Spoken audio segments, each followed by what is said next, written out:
Celui qui prend l'habitude de faire mémoire de l'agir de Dieu dans sa vie ou dans celle des autres, face aux épreuves les plus difficiles, ne sombre jamais dans le désespoir. Si d'aventure le démon de la dépression frappait à la porte de son cœur, pour oser tenter sa chance, jamais il ne lui ouvrira. L'annonce des mauvaises nouvelles peut sembler le désarçonner, mais il finit toujours par se ressaisir. Il finit toujours par lever les yeux vers Dieu, vers son Dieu, avec la certitude que le secours lui viendra absolument de lui. Il a toujours assez de force pour rassurer son âme et lui imposer le calme et la sérénité. Il s'est opposé à tout ce qui veut le déstabiliser, la fidélité et la toute-puissance de Dieu. Devant l'insistance de l'épreuve, il rend insistante sa foi en faisant mémoire des grâces de Dieu dans sa vie, et en brandissant ce qu'il a déjà vu ou entendu Dieu faire pour ses frères et sœurs. Le souvenir de l'agir de Dieu dont il a été témoin, déracinera en lui la semence de la tristesse, du désespoir pour le remplir de joie et d'espérance. L'histoire de David et Goliath en témoigne. Le roi et toute l'armée d'Israël étaient abattus, terrorisés, confus devant le grand Goliath qui les menaçait et les ridiculisait. Il a fallu le jeune David pour se proposer à relever ce défi au grand étonnement de tous. Et quand le roi Saül s'est inquiété de son jeune âge et de son inexpérience en matière de guerre, il a rassuré ce dernier en lui racontant comment Dieu le rendait capable de protéger son troupeau de l'ours et du lion, qu'il tuait de ses mains. Il dit, « Yahvé qui m'a arraché aux griffes du lion et de l'ours m'arrachera de la main de ce Philistin. » Devant le danger qu'était Goliath, David a rassuré le roi en faisant mémoire de ce que la grâce de Dieu sur sa vie lui permettait d'accomplir. Il est donc nécessaire de garder jalousement en soi le souvenir des exploits, des prouesses, de l'amour et de la miséricorde de Dieu, et de se les remémorer régulièrement, afin d'en faire usage promptement dans les situations difficiles. Le souvenir de l'agir de Dieu est donc essentiel dans la vie du croyant. Celui qui se laissera voler par le temps le souvenir de l'agir de Dieu aura endommagé les piliers de sa foi, et sera à la merci des tempêtes, des vents violents et des vicissitudes de la vie.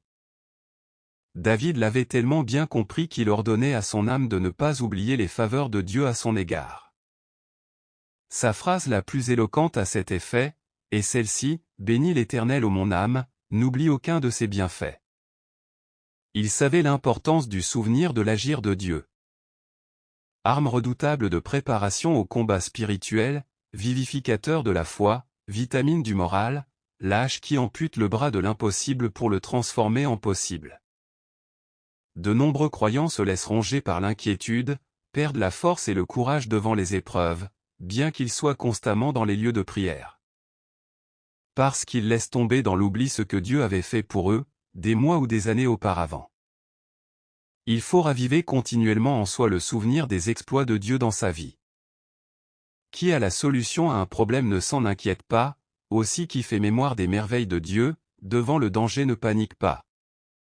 N'est pas aux abois car il sait que Dieu qui a été sa solution hier, l'est aujourd'hui et le sera demain et pour toujours.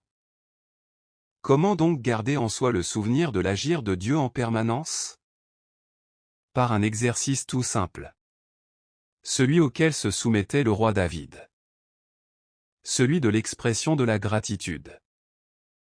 Il savait chercher dans ses souvenirs de quoi nourrir sa louange et son adoration à Dieu. Il savait célébrer le Dieu de ses pères mais il savait aussi célébrer le Dieu de sa propre vie. Il savait exprimer à Dieu sa gratitude pour tout.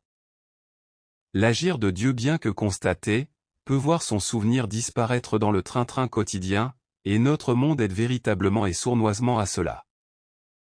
Par contre, l'agir de Dieu qui a été constaté, qui a été source d'expression de reconnaissance, de gratitude envers Dieu est solidement planté en soi, et ne se laisse déraciner par aucune tempête. Le souvenir de l'agir de Dieu se fixe et s'entretient en soi par la gratitude parce que la gratitude engage le cœur, et ce qui met en mouvement le cœur ne s'oublie pas. Si un jour la providence divine t'offre un verre d'eau, inscris-le dans ton cahier d'alliance et fais-en un sujet de louange régulièrement afin que soit gravé en toi, Dieu comme pourvoyeur d'eau. Ainsi le jour où tu auras besoin d'une bassine d'eau, tu ne paniqueras pas, car le souvenir du verre d'eau reçu que tu as entretenu jalousement te fera espérer dans la joie et la patience la bassine d'eau. Celui qui garde en mémoire les exploits de Dieu, l'agir de Dieu, n'oublie pas Dieu. Qui n'oublie pas Dieu, est victorieux, et qui est victorieux ne flirte pas avec le découragement et le désespoir. Merci de vous abonner et de nous laisser vos commentaires.